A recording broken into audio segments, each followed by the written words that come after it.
தெரியாது. අධිකරණය දැන තීන්දුවක් අනුව තම කටයුතු කළ යුත්තේ. ඊයේ රාත්‍රියේ බුදු පිළිමය ඉවත් කිරීමක් සිදු වෙලා තියෙනවා බුදු පිළිමේ ආරක්ෂාව සඳහා. මම හිතන්නේ අද උදෑසන නැවත ඒ බුදු පිළිමේ විහාරස්ථානයේ ඒ දහම් පාසල් භූමිය තැන්පත් කරන්න අවශ්‍ය පියවර ආරම්භ තියෙනවා.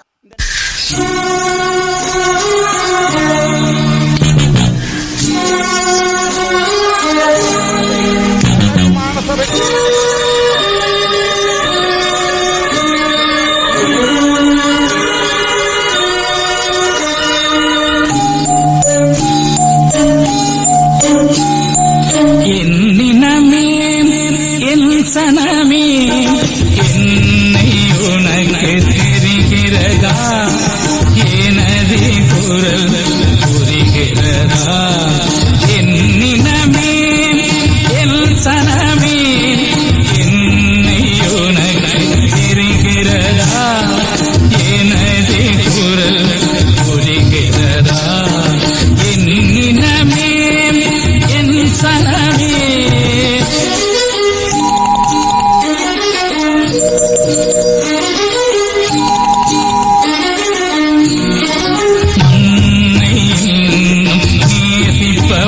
அதனால் மரணத்தையே ஆசிப்பவன், மண்ணை நேசிப்பவன் அதனால் மரணத்தையே ஆசிப்பவன், என்னினமே என் சனமே என்னை உனக்கு தெரிகிறதா, எனது குரல் புரிகிறதா, என்னினமே என் சனமே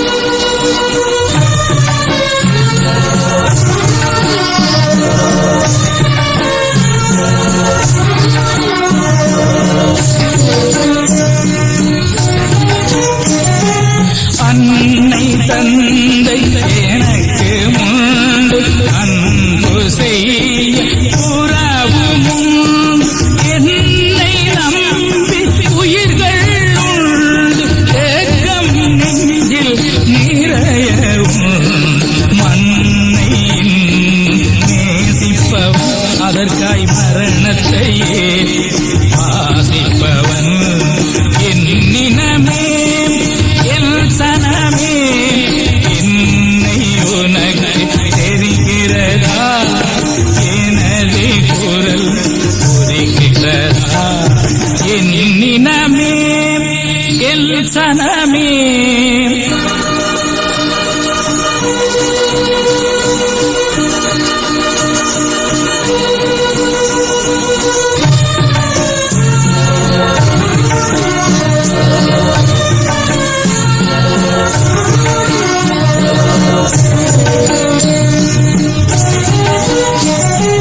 பாசறை நான் புகுந்த இடம் பதுங்கு கூடி உறங்குமிடம், தேச நலன் எனது கடன், தேன் தமிழே எனது திடன், அதனால் மண்ணை நேசிப்பவன் அதற்காய் மரணத்தை ஆசிப்பவன், என்னினமே என் சனமே என்னை உனக்கு தெரிகிறதா, எனது குரல் புரிகிறதா, என்னினமே என் சனமே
வணக்கம்.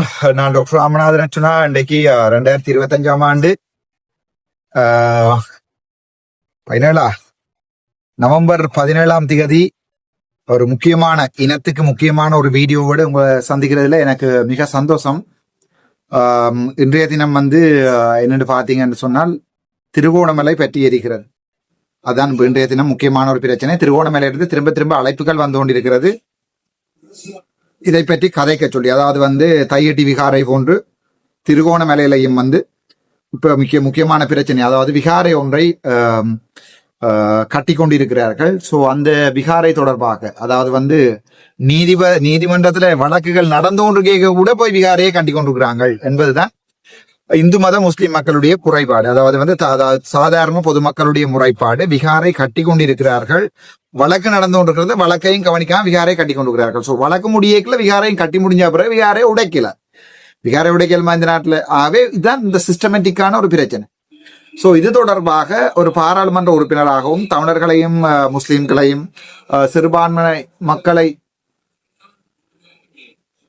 பிரதிநிதித்துவப்படுத்துகின்ற சிறுபான்மை மக்களுக்காகவும் நான் இந்த விடயத்துல வகையான விடயத்துல என்ன முறையாக இதை கையாள வேணும் என்பது தொடர்பாகவும், எப்படி அர்ச்சுனா கையாள போகிறார் அல்லது வாயை மூடிக்கொண்டிருக்க போறாரா? இவர்தானே சிங்கள மக்கள் அதிகமாக விரும்புகிறார்கள், முஸ்லிம் மக்களும் விரும்ப ஆரம்பித்திருக்கிறார்கள், தமிழ் மக்கள் தான் இவருக்கு வாக்கு போட்டு அனுப்பி இவரை நல்லவன் என்று சொல்லி அனுப்பியிருக்கிறார்கள். ஸோ இவரை மாற்றட்டும், இவர் என்ன கருத்துக்களை சொல்ல போகிறார் என்று பார்ப்போம் என்று எதிர்பார்த்து கொண்டிருக்கிறார்கள். இன்றைய தினம் எனக்கு கருத்து சொல்வதற்கு அனுமதி இல்லை பாராளுமன்றத்துல. இன்றைக்கு எனக்கு டைம் இல்லை. ஸோ நான் உங்களுக்கான கருத்தை சொல்லித்தான் ஆக போனோம். ஆகவே நாங்கள் இதை ஆரம்பத்தில இருந்து அடி வரைக்கும் ஒன்றொன்றா அலசுவதற்கு முன்னம் ஒரு சில விடயத்தை பார்ப்போம். ஒரு வீடியோ இதோட நான் நடத்த போறேன். அதுல பாத்தீங்கன்னா தெரியும், நேற்றைய தினம் லைவ் போட்டாங்க. கண்ண வேற அங்க போய் இப்ப லைவ் போடுறது ஒரு குமனா போயிட்டுது. இப்பெல்லாம் பழகுறாங்க படியெல்லாம். அது ஜென்சி இப்ப கொஞ்சம் ரெடியா இருக்கு. ஸோ நேற்றைய தினம் அதுல இருந்து லைவ் போடப்பட்டு நியூஸ்களை பார்த்தேன்னா, அதே நேரத்தில் பாத்தீங்கன்னு சொன்னால் வேற பாராளுமன்ற உறுப்பினர்களும் அவர்களுடைய மீடியாக்களும் குளறி கொண்டிருக்கிறது. தமிழ் மக்களுடைய நிலம் பறிபோகிறது, புத்தமயமாக்கல் நடைபெறுகிறது என்ற உண்மையை கதைச்சு கொண்டிருக்கிறார்கள். வேறு இடங்கள்ல இருந்து சிங்கள மக்களும் மலைப்படுத்திக் கொண்டிருக்கிறார்கள். இது சிங்கள மக்களுடைய மதம் சம்பந்தமான பிரச்சனை வைத்தியவர்களே, ஆகவே எங்களுடைய மதம் சம்பந்தமா கதையுங்கள் என்று சொல்லி சிங்கள மக்களும் மலைப்படுத்திக் கொண்டிருக்கிறார்கள். இப்ப அர்ச்சுனா கொண்டே ஒரு இடத்துல இருக்கிறாங்க. நீ சிங்களவனுடைய ஆளா, தமிழனுடைய ஆளா, இந்துவனுடைய ஆளா, முஸ்லிமனுடைய ஆளா, அல்லது பௌத்தர்களுடைய ஆளா, அல்லாவினுடைய ஆளாண்டு இப்ப என்னை மட்டும்தான் டார்கெட் பண்ணி என்னை உடைப்பதற்காக கடும் முயற்சிகள். ஏன் அர்ச்சுனா ஒரு கதையும் கதைக்கிறேன். என்னுடைய புத்தகத்துல கூட 1-2 பேர் கமெண்ட் பண்ணிக்கணும், திருவோணமலை பிரச்சனை தொடர்பாக கதைகள் வைத்தியர் என்று சொல்லி. சோ இதுல என்னுடைய நிலைப்பாடு என்ன என்பதை தெளிவாக வழங்கப்படுத்துறேன். நாங்க எங்களுக்கு எப்பவுமே ஒரு நிலைப்பாடு தான். நாங்கள் அரசியல் மதங்களுக்காக அரசியல் செய்யறாள் இல்லை. சரிதானே? சரி விஷயத்தை பார்ப்போம்.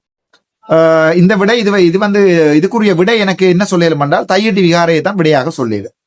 2017 அந்த தையட்டி விகாரை கட்டப்படுகின்ற போது, சரிதான், இந்த தையட்டி விகாரை கட்டப்படுகின்ற போது 2017 மூடிக்கொண்டிருந்த கட்சி தான் தமிழ் கட்சி. முழு தமிழ் பாராளுமன்ற உறுப்பினர்களும் மூடிக்கொண்டிருந்தவை.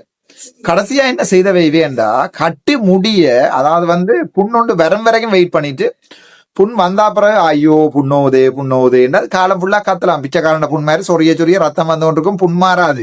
அதனால அரசியல் லாபங்கள் எடுக்கலாம். இப்ப இது என்னுடைய கால், இது ராமநாதன் அர்ச்சுனாவினுடைய அரசியல் கால். இந்த காலத்துல தமிழ் மக்கள் இடத்துல ஒரு அத்துமீறி விகாரையை கட்டுகிறார்கள் என்றதுக்கு எதிராக குரல் கொடுக்கிறதா, அல்லது உண்மையை சொல்கிறான் என்றதால சிங்கள மக்கள் நேசிக்கிறார்கள் என்றதால சிங்கள மக்களுக்கு சார்பாக கதைக்கிறதா, அல்லது பேசாம இதுல இந்த கழுவுற மீன்ல கழுவுற தண்ணியில நழுவுற மீன் மாதிரி ஓடுறதா, அல்லது துணிந்து கருத்துக்களை சொல்றதான்ற பெரிய பிரச்சனை இருக்கு எனக்கு. இப்ப நான் கூட கன்ஃபியூஸ். சோ என்ன தொடர்பாக, சோ அது தொடர்பாக பாக்குறதுக்கு முன்னா, நேற்று எங்களுடைய ஜேவிபியினுடைய அடியாட்கள் நேற்று பயங்கர குதூகலம். அனுர எங்களுடைய தோழர், அனுர எங்களுடைய பிரபாகரன், தமிழ் பிரபாகரன் மாதிரி போராடின மனுஷன். ஆகவே சிறுபான்மை மக்களுடைய வலி தெரியும். பாத்தியாடா, வச்ச உன்னைய தூக்கிட்டாங்க புதுமிலுமே அண்டு நல்லா உருட்டுறாங்கடா. இந்த வீடியோ முழுக்க பாருங்க நீங்க. சரிதானே? நான் இது ஒரு சாகாஸ்டிக்கா போடுறது காரணம், இவ்வளவு பொய் என்றது மனசுக்குள்ள தெரிஞ்ச பிறகு அது சொல்லேக்குள்ள கடு சிரிப்பு பேர். சோ பேர் கடு பிரச்சனை என்னண்டா, நேற்று இந்த புதுப்பிலிமை தூக்கப்பட்டதை நீங்க Facebookல பார்த்துருப்பீங்க. இதுக்கும் அந்த வீடியோவை நான் ஒருக்கா திருப்பி போடுறேன். அந்த வீடியோ ஒருக்கா திருப்பி பாருங்க. இப்படி அந்த இதை புதுப்பிலிமையை அப்படி போய் அடிச்சு உடைச்சு கூடையெல்லாம் உடைச்சு தூக்குறாங்கன்றத பாருங்க. ஸோ அன்னொரு அரசாங்கம் நீதிக்காக செயற்படுகிறது, அதை பாருங்க முதல்லையா. நன்றி.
ஸோ நேற்றைய தினம் ஒப்பிடி என்ன சொன்ன உன்ன போலீஸ் போய் சிங்கள மக்கள் பௌத்த பிக்கோடு எல்லாருக்கும் அடிச்சு தூக்கி புதுப்பிலுமே தூக்கினது. அதாவது வந்து நீங்கள் நீதிக்கு எதிராக எல்லாம் பௌத்த மதமத்தையெல்லாம் நீதிக்கு எதிராக கொண்டே நடத்தலான்னு சொல்லி புதுப்பிலுமே எல்லாத்தையும் என்ன செஞ்சது, தூக்கினது. ஓகே, போலீசாருக்கு அடிச்சிருக்கிறார்கள். ராஜகாரிய பாதாகிரியும் ஒரு ஒரு போலீசாரை மோடேத்துபாங்க என்று கேட்டதுக்கு, முட்டாளா நீங்க என்று கேட்டதுக்கு பிடிச்சு சிறையில அடைச்சவன். சரிதான், இந்த இதுல பிடிச்சு சிறையில அடைச்சல் உங்களுக்கு ஞாபகம் இருக்கு. அப்படி இருக்கிற சந்தர்ப்பத்துல ஒரு போலீஸுக்கு ஒரு புத்தபிக்கு அடிக்கிறார், அடிச்சு தூக்கி எறிஞ்சு இதெல்லாம் தூக்கி. சோ அது எந்த பெரிய ராஜகாரி அற்றுனா அடிச்ச ஒரு போலீஸுக்கு 100 வருஷம் சிறை. சோ அதெந்த பெரிய ராஜகாரி ஒரு தமிழன் அடிச்சிருந்தா, ஏன் அச்சுனா விடுங்க பாவம் தானே, அச்சுனாவை நேர பம்பு கொடுப்பான். ஒரு தமிழன் அடிச்சிருந்தா இப்ப 20 வருஷம். இப்போ உதாரணத்து பாருங்க, யாழ்ப்பாணம் கிளிநொச்சியில எல்லாம் தமிழ் படிகள் இவங்க பொக்கெட்டுக்குள்ள பெனடோல இடிச்சு போட்டுட்டு அரஸ்ட் பண்ணபடி கிடைக்க முரண்டுபட்ட தமிழ் படிகள் எல்லாத்தையும் பிடிச்சு ராஜகாரிய பாதகிரிமண்டு 20-30 பேர் போய் என்ன செஞ்சிருக்காங்க, அரஸ்ட் பண்ணி என்ன செஞ்சிருக்கிறாங்க, திருப்பி கொண்டே கோர்ட்ஸ்ல போட்டு 14 நாள் ஜெயில். புத்தபிக்கு போடேலுமா ராசா உங்களால? புத்தபிக்கு உங்களால போடே ஏழுமா? இந்த நாட்டுல எல்லாருக்கும் நீதி சமம் என்றது பொய் என்றதுதான் இதுல இருந்து நான் விமர்சிக்க விரும்புறேன். அதாவது போலீசாருடைய நீதி, நீதிமன்ற நீதி வேற பிரச்சனை, போலீசாருடைய நீதி இந்த நாட்டுல ஒவ்வொருத்தருக்கும் வேறுபடும் என்பதற்கு ஒரு நல்ல உதாரணம் இந்த இது உதாரணம். அதுபோல எங்கண்ட குஞ்சுகள் எல்லாம் என்ன செய்தது, குளறினது குஞ்சுக்கள் மணிக்கள் எல்லாமே என்ன செஞ்சது, குளறினது. ஓகே, அதன் பிறகு எங்களுடைய குஞ்சுகள், கோழி குஞ்சுகள் இருக்குதானே, எங்களுடைய குஞ்சுகள் எல்லாம் குளறினது. பாத்தியோ அன்றகுமார சாநாயக்க எப்படி அரசாங்கத்தை நடத்துறார், போலீஸ்காரரை பாத்தியோ எப்படி நீதியா மாறிட்டாங்க. இன்றைய தினம் இதுல பாத்தீங்கன்னா தெரியும் என்ன நடந்திருக்கிறது, என்ன பதில் சொல்லி இருக்கிறார் சொல்லி அமைச்சர். ஸோ அமைச்சர் என்ன பதில் சொல்றாருண்டா, புதுப்பிலிமைக்கு பாதிப்பு வந்துடாமத்தான் நாங்க தூக்கினாங்களான்றாசா. அந்த வீடியோ இதுக்கு முதல் போட்டிருக்கேன் நான். அதாவது அந்த புதுப்பிலிமை அல்லது புத்தருடைய சிலைக்கு பாதிப்பு ஏற்படாமத்தான் தாங்கள் வெளியில் எடுத்தினாங்களாம். இன்றைக்கு காலமே திருப்பி பிரதிஷ்டை செய்யப்படுமா அமைச்சர். சரிதானே? ஸோ எடுத்து போட்டு தமிழற்ற வாக்கு, திருப்பி வச்சு போட்டு சிங்கள வேண்ட பௌத்த முஸ்லீம்களுடைய வாக்கு, மொத்தத்தில் அங்கே கட்டப்பட போகிறது என்பதுதான் உண்மை. அங்கே சிலை கட்டப்பட போகிறதுன்றதுல எந்த சந்தேகமும் இல்லை. அங்கே பௌத்த இது அந்த கடற்கரையில் கட்டப்பட போகிறன்றதுல எந்த சந்தேகமும் இல்லை எங்களுக்கு. அதில் நோ டவுட்ஸ், உங்களுக்கு தெரியும் தானே, அதில் சந்தேகமே இல்லை. ஆனால் நீதிமன்றத்தில் வேலை நடத்துகிறோம். இப்போ நீதிமன்றம் தடை உத்தரவை கொடுத்தா பிறகு கூட இங்கே என்ன செய்வாங்க, இங்கே கட்டுவாங்க. அப்போ நீதிமன்ற அவமதி பண்ணி புத்தபிக்கோளை பிடிச்சி உங்களால் அரெஸ்ட் பண்ணி உள்ள போடலுமா இந்த நாட்டில்? இல்லை, தமிழருக்கு இங்கே ஒரு நீதி, முஸ்லீம்களுக்கு ஒரு நீதி, சிங்களவருக்கு ஒரு நீதி, அது மாற்ற முடியாத தலை விதி எங்களுடையது. ஸோ இந்த விஷயத்தை சொல்றதால முஸ்லீம் மக்களுக்கு விளங்குறேன். அர்ச்சுனா சிறுபான்மை மக்களுக்காக அடிபடுறான், என்று விளங்குறது. இதே ஒரு முஸ்லீம் கோவிலை கொண்டே கட்டியல் மராசா உங்களுக்கு அதில் காட்டினா தூக்கி அடிப்பானுங்க. உங்களுடைய இந்த புத்தளத்தில் கொண்டு வந்து கொழும்புல இருக்கிற முழு குப்பையிலையும் போட்டு உங்களை தண்ணியே இல்லை குடிக்க விடாமல் பண்ணுறாங்க. உங்களால் 7 மாத சம்பந்தமாக கதைக்கிறது. உங்களுடைய முஸ்லீம் பாராளுமன்ற உறுப்பினர் ஒருவரால், அரசாங்க கட்சியில் இருக்கிற ஒருவரால் வாயத்தில் வந்து கதைக்கலுமா? அதை இல்லை. கதைக்கிற எங்களையும் நீங்கள் என்ன ட்ராப்பாக கமெண்ட் பண்ணுறீங்க? உங்களுக்காக கதைக்கிற பாராளுமன்ற உறுப்பினராக என்ன ஒரு தமிழனாக இருந்து கொண்டும் தன் சகோதர இனமாகிய முஸ்லீம்களுக்காக கதைக்கைகளையும் கேவலமாக தான் நீங்கள் என்ன திட்டுறீங்கள், பேசுகிறீங்கள். அப்போ என்னென்று உங்களோட இனத்துக்கு வெடி வரும், என்னென்று சிறுபான்மை இனத்துக்கு வெடி வரும். இப்போ தெளிவாக இந்த வீடியோவில் பாதுகாப்பு அமைச்சர் வந்து சொல்லியிருக்க, பாதுகாப்பு இல்லை போலீஸ் அமைச்சர், பொதுமக்கள் பாதுகாப்பு அமைச்சர் சொல்லியிருக்கிறார், அந்த புத்த பிரிமையை தூக்கினது வந்து அந்த புத்த பிரிமைக்கு காயம் வந்துடாமே என்று தான் இதில் சொல்லியிருக்கிறார். அது பாதுகாப்பாக வைக்கப்பட்டு, ஏனென்றால் தமிழ் மக்கள், இந்துக்கள், முஸ்லீம்கள் போய் அதை அடித்து உடைச்சிட்டா நாட்டில் பிரச்சனையாக போயிடும். ஸோ அதற்காக தான் நாங்கள் பாதுகாப்பை தூக்கி வச்சு நாங்கள் திருப்பி கொண்டு வந்து வச்சேன்னு சொல்கிறார். இப்போ இந்த அரசியல் உங்களுக்கு விளங்காமல் நீங்கள் என்ன செய்ய போகிறீங்கன்னா, அன்றகுமார சொன்னாய்க்கு அரசாங்கத்தை பார்த்தீங்களா, இவர்கள் எப்படி எங்களுடைய மக்களை இது பண்ணிட்டார்கள், எப்படி எங்களை எல்லாம் தமிழ் மக்களுக்கும் முஸ்லீம் மக்களுக்கும் நியாயமாக நடக்கிறார்கள் வந்து இதையும் நீங்கள் விளங்கிக் கொள்ளீர்கள் என்றால் தமிழ் மக்கள் இப்படியே இருக்க வேண்டியான், சிங்கள மக்கள் இப்படியே ஆடுவார்கள். சிங்கள மக்கள் என்று சொல்கிறது முழு மக்களுக்கு இல்லை, ஒரு கொஞ்சம் மக்கள் முழு சிங்கள மக்களையும் கெடுக்கிறார்கள். இதுக்கு சரியான ஒரு கருத்தை இன்றைக்கு பாராளுமன்றத்தில் சொல்லுவோம். 3 நிமிஷம் கேட்டேன். நோ டைம், இன்றைக்கு எனக்கு டைம் இல்லை. ஆகவே என்னுடைய ஊடகத்தில் இதை சொல்கிறத தவிர வேறு வழி இல்லை. நன்றி, வணக்கம். டாக்டர் ராம்நாத். ඒ වගේම උන්ගේ ලිපි ලේඛන පුළුවන් තරම් ඉක්මනින් පරීක්ෂා කරලා කඩිනම් මේ ඔවුන්ට ගමන් බලපත්‍රය නිකුත් කරන්න අවශ්‍ය කටයුතු කරන්නම්. ඔබ යම් පැමිණිල්ලක් ඉදිරිපත් කරනවා නම් ඒ සම්බන්ධනොත් අපි පරීක්ෂා කරලා අවශ්‍ය ක්‍රියාමාර්ග ගන්න පියවර ගන්න. කොහොම ස්තුතියි. ගරු මහජන ආරක්ෂක අමාත්‍යතුමා, ගරු මේ ගරු මොකද ඔබතුමා කතානායකතුමනි, 31 වගන්තිය යටතේ විශේෂයෙන් ආණ්ඩුක්‍රම ව්‍යවස්ථාවේ 9වෙනි වගන්තිය ශ්‍රී ලංකා ජනරාජ්‍යයේ බුද්ධාගමට ප්‍රමුඛස්ථානයේ පිරිනමන්නේය. එයින් 10 වෙනි ව්‍යවස්ථාවෙන් සහ 14 වෙනි ව්‍යවස්ථාවෙන් වන ආගම්වලට පිරිනමන අයිතිවාසිකම් ආරක්ෂා කරන දෙන ලෙස අධිතුමා මේ ශාසනය සුරක්ෂිත කොට පෝෂණය කිරීම රජයේ වගකීම් විය යුත්තේ. මම අධිතුමා තින නිසා අහනවා මේ සම්බුද්ධ ජාතිතුමා මනි ගරු මන්ත්‍රීතුමා කතා இந்த பாராளுமன்ற உறுப்பினருடைய பெயர் வந்து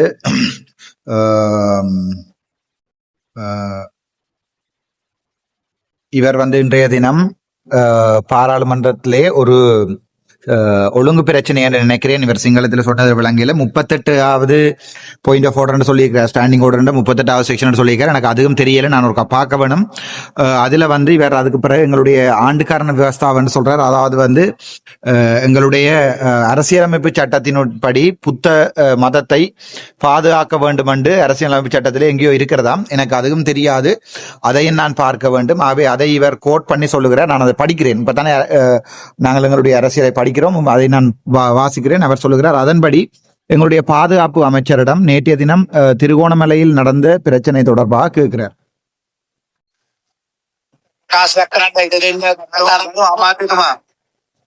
ගරු අමාත්‍යතුමා, අර කතානායකතුමනි, මට පැහැදිලි කිරීමක් කරන්න අවස්ථාව දෙන්න. ඊයේ දිනේ ත්‍රිකුණාමල කොටුව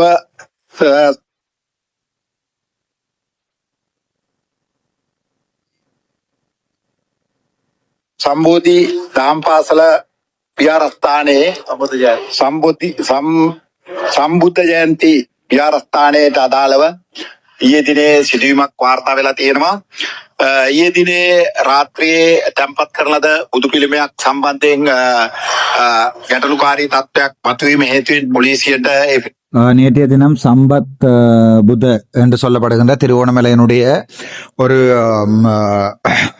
புத்த விகாராதிபதி தொடர்பாக இந்த பிரச்சனைகள் கதைக்கப்படுகிறது. இதிலே அவர் சொல்லுகிறார் என்னென்றால், அது தொடர்பாக ஒரு புதுப்பிலிமை, அதாவது வந்து ஒரு புத்த பெருமானுடைய ஒரு அவருடைய சிலை ஒன்று தொடர்பாக இந்த விடயத்தை தான் தெரிவிக்க விரும்புகிறேன் என்று சொல்லுகிறார். වාර්තාවක් ලැබුණා. ඒ සම්බන්ධයෙන් පොලිසිය ක්‍රියාත්මක වෙලා ඒ වාර්තාවේ සඳහන් වුණේ ඒ තැන්පත් කරන ලද ඊ රාත්‍රියේ තැන්පත් කරන ලද ඒ බුදු පිළිමය සම්බන්ධයෙන් යම් කඩකප්පල්කාරී සිදුවීමක්, ඒ පිළිමයට හානියක් සිදුවීමක් සම්බන්ධයෙන් තොරතුරක් ලැබුණා. ඒ අනුව පොලිසිය ඊ රාත්‍රියේ බුදු පිළිමය ඉවත් කරලා ඒ ආරක්ෂාව සාහිත කරලා அப்போது அவர் சொல்லுகிறார், நேற்றைய தினம் எனக்கு அது தொடர்பாக வார்த்தா வேண்டால் ஒரு ரிப்போர்ட் ஒன்று வந்திருக்கிறது. அந்த இடத்திலே புதிதாக ஒரு புத்த பெருமானுடைய சிலை ஒன்றை, புத்தருடைய சிலை பெருமான் என்று சொன்னால் அதுக்கு மோடியருவானுகள், புத்தருடைய சிலை ஒன்றை நடுவதாக தங்களுக்கு தகவல் வந்திருக்கிறது. அது பிழையான விதத்திலே அவற்றிலே புத்தருடைய சிலை வைக்கப்படுகிறார் என்று தங்களுக்கு அறிவிக்கப்பட்டதிலிருந்து தாங்கள் அதற்குரிய நடவடிக்கைகளை எடுத்திருக்கிறோம் என்று சொல்லுகிறார். அந்த புத்தர் சிலையை அகற்றுவதற்காக நடவடிக்கை எடுத்திருக்கிறோம் என்று சொல்லுகிறார். එනවා ඒ වගේම ඊයේ හදිසියේ සිදුවේ බුදු පිළිම තැන්පත් කිරීම සම්බන්ධයෙන් තමයි කාරණේ මතුනේ. අද දිනේ වන විට අපි පොලිසියට උපදෙස් දුන්නා ඒ බුදු පිළිමය නැවතත් ඒ විහාරස්ථානයේ තැන්පත් කරන්න කියලා. මොකද අද දිනේ සිට විධිමත් ආරක්ෂක වැඩපිළිවෙලක් ඒ සම්බන්ධයෙන් ක්‍රියාත්මක කරනවා. ඒ වගේම වෙරළ සංරක්ෂණ දෙපාර්තමේන්තුව විසින් මේ පිළිබඳව පැමිණිල්ලක් ලැබිලා තිබුණා. එතන කලින් ආපන ශාලාවක් පවත්වාගෙන යනවා, ඒක නීති විරෝධී කියලා. ඒ සම්බන්ධයෙන් අධිකරණ ක්‍රියාමාර්ග ගන්න පොලිසිය කටයුතු කරනවා. அப்போது அவர் சொல்லுகிறார், அந்த புத்தருடைய பெருமானுடைய சிலையை நேற்று அகற்றியிருந்தோம். ஆனால் இன்றைய தினம் எனக்கு சரியாக விளங்கவில்லை அவருடைய சிங்களம். இன்றைய தினம் மீண்டும் அந்த சிலையை அங்கே வைப்பதற்குரிய அனுமதியை தாங்கள் கேட்டிருக்கிறோம், அதை வைத்திருக்கிறோம். அதே நேரத்தில் இந்த சிலை வைக்கப்படுவது சட்ட ரீதியானது அல்ல, சட்டத்துக்கு முரம்பானது என்று நீதிமன்றத்திலே வழக்கொன்று நடக்கப்படுகிறது. அந்த வழக்குக்கு அமைவாக அதற்குரிய நடவடிக்கைகளை செய்வதற்கும் நாங்கள் நடவடிக்கைகள் எடுத்திருக்கிறோம் என்று சொல்லுகிறார். இதில் எனக்கு அது விளங்கவில்லை. அவர் அந்த திருப்பி வைக்க போகிறோம் என்று சொன்னது அதே இடத்திலேயா அல்லது வேறு எங்காவது எனக்கு தெரியாது. ஆனால் அந்த புத்தருடைய சிலையை நாங்கள் பாதுகாத்து வைத்திருக்கிறோம் என்று தான் சொல்லுகிறார். எங்கே வைத்திருக்கிறார்கள், மறுபடியும் அங்கே வைக்க போறார்களா அல்லது எடுத்துக்கொண்டே வேறொரு இடத்துல வைக்க போறார்களா எனக்கு தெரியாது. අධිකරණය දැන තීන්දුවක් අනුව තමයි කටයුතු කළ යුත්තේ. ඊයේ රාත්‍රියේ බුදු පිළිමය ඉවත් කිරීමක් සිදු වෙලා තියෙනවා බුදු පිළිමේ ආරක්ෂාව සඳහා. මම හිතන්නේ අද උදෑසන නැවත මේ බුදු පිළිමේ විහාරස්ථානයේ ඒ දහම් පාසල් භූමිය තැන්පත් කරන්න අවශ්‍ය පියවර ආරම්භ තියෙනවා. ரைட், இவர் தெளிவாக சொல்லுகிறார். நேற்றிரவு தினம் அந்த புத்த பெருமானுடைய சிலைக்கு ஆபத்து வந்துடும் என்பதற்காக நாங்கள் அந்த புத்த பெருமானுடைய சிலையை நேற்று அகற்றி இருந்தோம். ஆனால் இன்றைய தினம் மறுபடியும் அதே இடத்திலே அந்த புத்த பெருமானுடைய சிலையை கொண்டு வைப்பதற்கு முயற்சி எடுக்கிறோம் என்று. ஆகவே நீதிமன்ற கட்டளைகள், நீதிமன்ற வழக்குகள் நடந்து கொண்டிருந்தாலும் அங்கேயே கொண்டு அந்த புத்த பெருமானுடைய சிலையை வைப்பதற்கு முயற்சிக்கிறோம் என்று சொல்லுகிறார். ඒ අනුව යම් මේ ඊටම සම්බන්ධයෙන් තියෙන ගැටලුව අධිකරණයෙන් තමයි निराකරණය කරගන්න ඕනේ. ඒ හින්දා අපි මේ සම්බන්ධයෙන් දැනට අවශ්‍ය ක්‍රියාමාර්ග පොලිසිය පැත්තෙන් ගන්නවා. අද දිනේදී මේ සම්බන්ධයෙන් අධිකරණයට කරුණු වාර්තා කරලා අධිකරණය දෙන තීන්දුව තීරණ අනුව කටයුතු කරනවා. බුදු පිළිමේ ආරක්ෂාව තහවුරු කරලා තියෙනවා. මොකද නැවත අවාසනාවන්ත සිදුවීම් ත්‍රිකුණාමලය නගරය තුළ සිදුවීමට ඉඩකඩක් දෙන්න හැකියාවක් නැහැ. බුදු පිළිම அப்போது அவர் சொல்றார், மறுபடியும் நாங்கள் நீதிமன்றத்துக்கு போயிருக்கிறோம். இன்றைக்கு அந்த நீதிமன்ற வழக்குகள் நடக்கிறது. நீதிமன்ற வழக்குகள் நடந்து அங்கே இந்த விடயங்கள் தொடர்பாக என்ன தீர்மானங்கள் எடுக்கப்படுகிறதோ, நீதிமன்றம் என்னத்தை பணிக்கிறதோ அவற்றை நாங்கள் செய்வதற்கு முயற்சிக்கிறோம். அந்த புத்தர் சிலையை பாதுகாப்பதற்காகவே நாங்கள் அகற்றினோம். அதை பொதுமக்களிடமிருந்து பாதிப்பு வராமல் பாதுகாப்பதற்காகவே அகற்றினோம். மீண்டும் அங்கே வைக்கிறோம் என்று அவர் வைப்பதற்கு முயற்சி எடுக்கிறோம். அதேரம் நீதிமன்றத்தினுடைய கட்டளைக்காகவும் நாங்கள் காத்திருக்கிறோம் என்று இவர் சொல்லுகிறார். ආරක්ෂාව තහවුරු කරනවා. බුදු පිළිමේ නැවත තිබුණු ස්ථානයට වැඩම කරන්න අවශ්‍ය පියවර ආරම්භ තියෙනවා. ඒ වගේම මේ සම්බන්ධයෙන් වෙරළ සංරක්ෂණයේ පැත්තෙන් එන පැමිණිල්ල සම්බන්ධයෙන් අධිකරණයට කරුණු වාර්තා කරනවා. අධිකරණයේ දෙන තීන්දුවක් අනුව ගරු කතානායකතුමනි ඉදිරි කටයුතු කරන්න පියවර ගන්නවා. සියලු උපදෙස් පොලිසියට ලබා දීලා තියෙනවා. ඒ සාමය ආරක්ෂා කරන්න අවශ්‍ය පියවර ගන්නවා.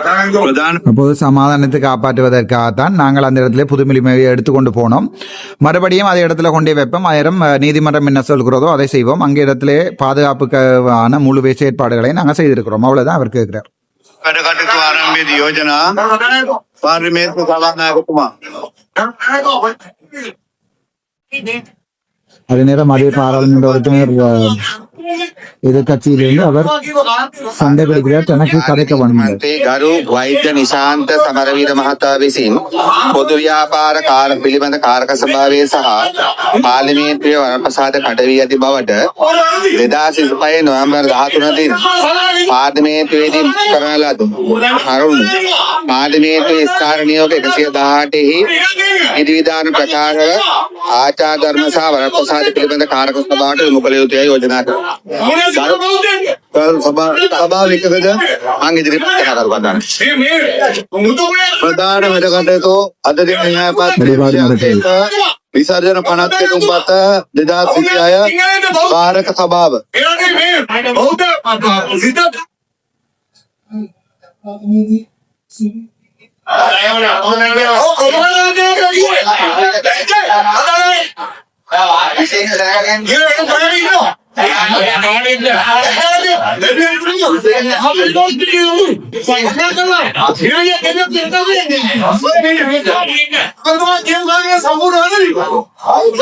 දේශ ගෝල් පොයින්ට් සජීව නැතම පොයින්ට් මොකද මාගේ 92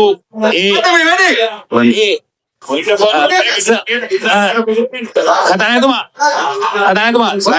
පොඩි නිවැරදි කිරීමක් මේ ගේසරි මගේ කතාවේදී මම සඳහන් කරා ඔබතුමාගේ ලේකම් විසින් රිසෙප්ෂනිස්ට් කෙනෙක්ට අදාළ විදේශ කටයුතු පළවෙනි அதே நேரத்தில் சுதீர சேனசிங்க பாராளுமன்ற உறுப்பினர் மறுபடியும் தன்னுடைய பாயிண்ட் ஆஃப் ஆர்டர் 92(2)A என்று நினைக்கிறேன். அதுல நேற்றைய தினம் தான் வெளிப்படுத்தியிருந்த ஒரு கருத்து, உங்களுடைய செக்ரட்டரி ஆம்பளையா பொம்பளையா என்ற ஏதோ ஒரு விடயம் ஒன்றை கதைக்கிறார். தான் ஆம்பளை என்று சொல்லிவிட்டேன், இது பொம்பளை ஏதோ ஒன்று கதைக்கிறார். அதையும் சபாநாயகர் அனுமதிக்கவில்லை. அதே நேரத்தில் தயாசிரி கமக வந்து கதாநாயகத்துமா நீங்க பௌத்தரா என்று கேட்டு பேசுகிறார். அந்த இதை நீங்கள் பார்த்திருக்கலாம். සංචාරක අමාත්‍යාංශය ශීර්ෂ 110 අධිකරණ සහ ජාතික ඒකපත් අමාත්‍යාංශය ශීර්ෂ 110 228 236 කලකා බැලීම පූර්ව භාග 11 සිට අපර භාග 6 දක්වා අපායරීම යෝජනාව ගරු එක් අප්පාමි මන්ත්‍රීතුමා ගරු එක් අප්පාමි මන්ත්‍රීතුමා ගරු කතානායකතුමා මට කතා කරන්න ඉස්සෙල්ලා මේ අවස්ථාව දෙන්න ප්‍රශ්නයක් එක වාඩි වෙන්න ඔබතුමා මගේ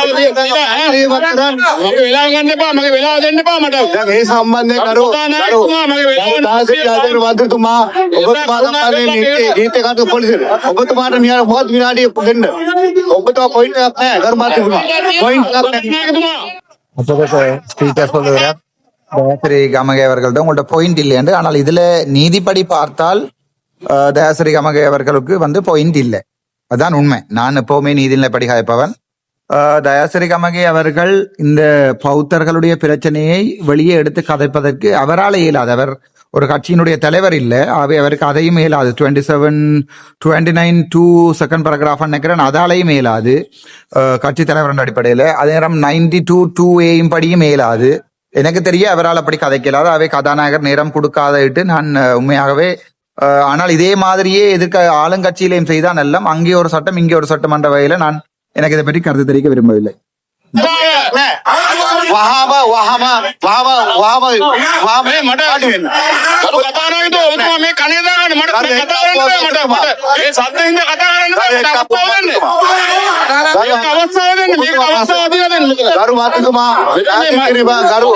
මගේ වෙලාව ගණන් ගන්න එපා. දැන් මොකද හේතුව රටේ ප්‍රධාන ප්‍රශ්නයක් කතා කරන්න ඒකට අවස්ථාව දීලා ඉන්න. අවස්ථාව දීලා ඉන්න නැත්නම් ප්‍රශ්නයක් මේක. සුජිත සීරසම් කියන දේ නැහැ. මට කියන සර් 92 මෙන්න මේ ඉනි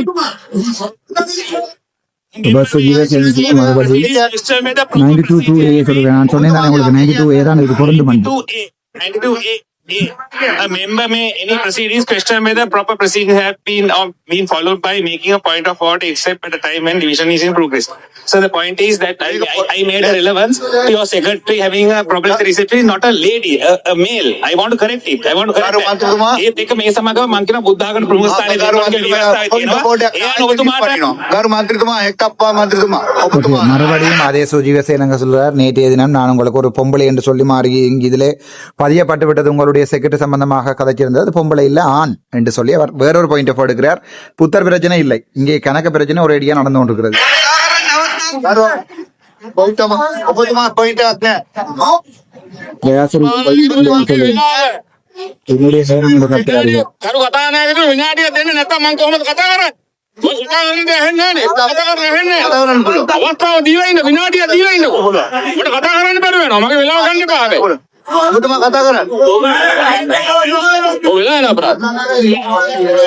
ගරු කතානායකතුමනි එදා 320 පනත් කෙළුම්පතේ කාරක සභා අවස්ථාවේ අද දින ඒක සඳුදා දින විවාදයට ගැන්න අමාත්‍යංශ සහ ඒවා යටතේ ඇති අනෙකුත් දෙපාර්තමේන්තු හා ආයතන වලින් අදාළ අංක 112 110 228 සිට 230 සහ 326 දරන වැය ශීර්ෂයන්ගෙන් සම්පදානිකූලව එක් වැඩ විෂයන් සියලුම පුරාතන වේදන් සහ මූලධන වේදන් රුපියල් 10කින් කපා හැරිය යුතුයයි මම යෝජනා කරමි. පළමුවෙන්ම මගේ කතාව පටන් ගත්තේ මම දයාසිරි මැතිතුමා කියන්න ගිය යෝජනාව කියමින්ම පටන් ගන්නවා.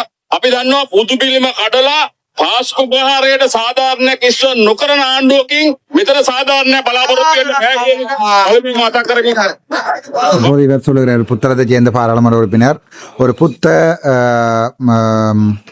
சிலையை உடைத்து அதுக்கு பிறகு அதால வந்த இந்த பாஸ்கு பிரகார அதாவது வந்து கிறிஸ்டியன் மக்களுக்கு வந்து ஈஸ்டர் குண்டுவெடிப்பு நடத்தின அரசாங்கத்தால இதுக்கு நீதி கிடைக்கும் என்று நான் எதிர்பார்க்கல என்று சொல்லி அவருடைய கதையை ஆரம்பிக்கிறேன் என்று சொல்லுகிறார். ஆனால் அடிபாடு நடந்து கொண்டே இருக்கும்.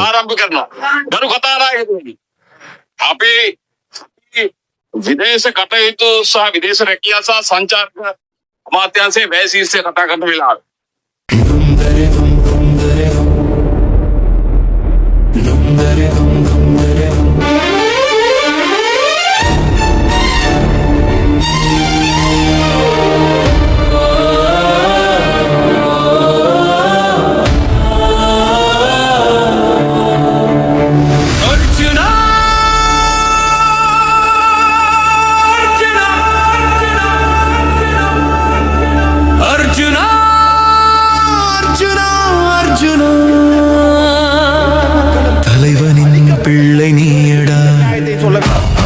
தமிழரின் நம்பிக்கை நீயடா, மக்களின் நெஞ்சில் நின்றவன் நீயடா.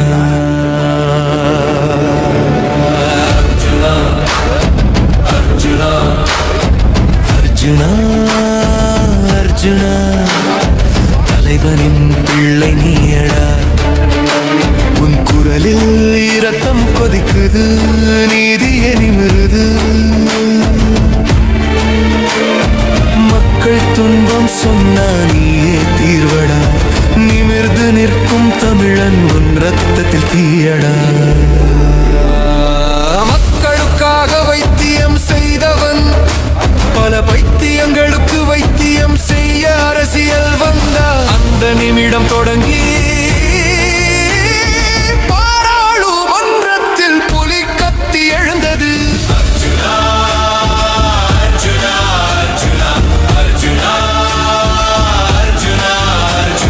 தலைவனின் பிள்ளை நீயடா, தமிழரின் நம்பிக்கை நீயடா.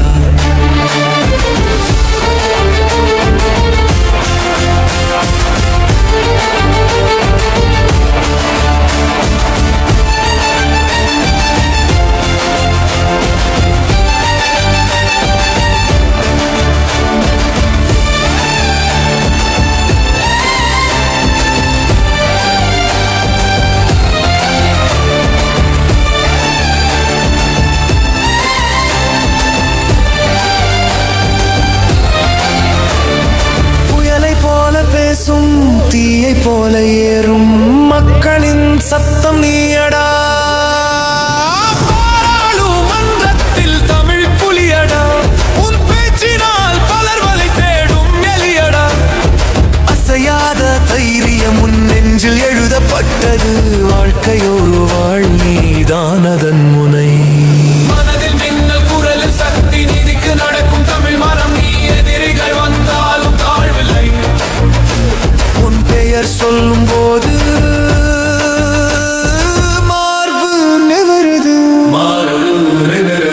மரணத்திற்காக பயந்தவர் மத்தியில் உன் பேச்சால் மக்கள் நம்பிக்கை கண்டான். உன்மேல் வந்த பழியடா, அது வந்து பறந்தது தூசடா.